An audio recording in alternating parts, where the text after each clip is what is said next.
नासिर कोटड़ी में वाक़िया कंदासीं। कोटड़ी में माल रेलगाड़ी जे एक बोगी पटड़ी तां लही वई। कोटड़ी स्टेशन वेझो कराची का यूसुफ वाला वेंदड़ कोयले सां भरियल मालगाड़ी रेल जे आख़िरी बोगी पटड़ी तां लही वई।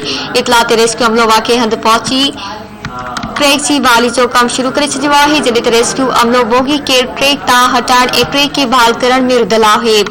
रेलवे इंतज़ामिया पारां ट्रैक जी बहाली तां ईंदड़ रेलगाॾियुनि खे पिणु मुख़्तलिफ़ स्टेशन ते रोके छॾियो आहे। रेलवे इंतज़ामिया मूजिब कुछ ई कलाकनि में ट्रैक खे बहाल कयो वेंदो।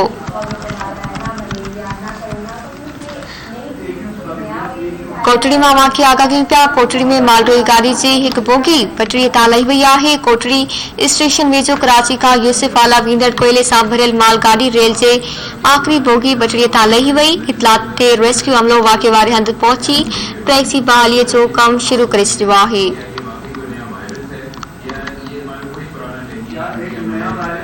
इतला ते रेस्क्यू अमलो वाक़े हंधि पहुची ट्रैक जी बहाली जो कम शुरू करे छॾियो आहे, जॾहिं त रेस्क्यू अमलो बोगी के ट्रैक तां हटाइण ऐं ट्रैक खे बहाल करण में रुधल आहे। रेलवे इंतज़ामिया पारां ट्रैक जी बहाली तां ईंदड़ रेलगाॾियुनि खे पिणु मुख़्तलिफ़ स्टेशन ते रोकियो छॾियो आहे। रेलवे इंतज़ामिया मूजिब कुछ ई कलाकनि में ट्रैक खे बहाल कयो वेंदो।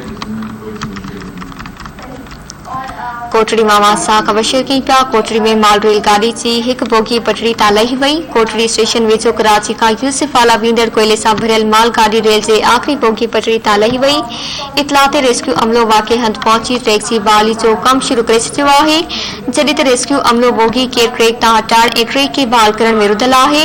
रेलवे इंतज़ामिया पारां ट्रैक जी बहाली तां ईंदड़ रेलगाॾियुनि खे पिणु मुख़्तलिफ़ स्टेशन ते रोके छॾियो आहे। रेलवे इंतज़ामिया मूजिब कुछ ई कलाकनि में ट्रैक खे बहाल कयो वेंदो।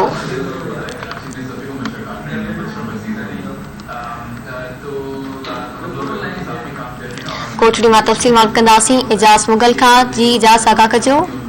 कोटड़ी स्टेशन वेझो कराची खां यूसुफ वाला वेंदड़ कोयले सां भरियल मालगाड़ी ट्रेन जी आख़िरी गाॾी जेको आहे सो पटड़ी तां लही वियो हो, जॾहिं त वाक़ई जी इतला बाद रेस्क्यू अमली पहुची वियो।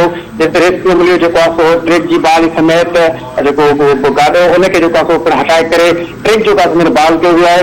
बराबरि मां ॿुधाईंदासीं त मुख़्तलिफ़ स्टेशन जेके रेलूं ट्रेनूं बीठल हुयूं उन्हनि खे पिणु जेको आहे उन्हनि जी रवानगी आहे उहो सिलसिलो पिणु शुरू करे छॾियो आहे। जी महिरबानी एजाज़ मुगल तफ़सीलनि जे लाइ।